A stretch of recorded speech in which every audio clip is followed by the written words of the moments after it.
Con Ludovico Rossetto, ecco, avete vinto 5-0, una partita dove avete imposto subito un gran ritmo e avete messo in difficoltà Scandiano.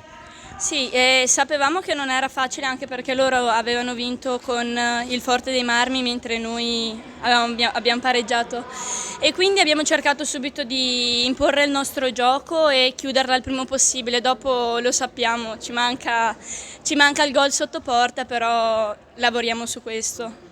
Però siete un po' una cooperativa del gol, dopo diciamo l'addio di Elena Tamiozzo giocate molto di squadra e lo testimoniano che andate tutti a segno. Sì, Tami è stata la nostra colonna, è stato il nostro esempio. Adesso che non c'è più, siamo cresciute molto e appunto sì, il nostro problema è un po' il gol. Dopo, quando ne facciamo uno, ci sblocchiamo, ci animiamo e dopo è un attimo più in discesa, ecco.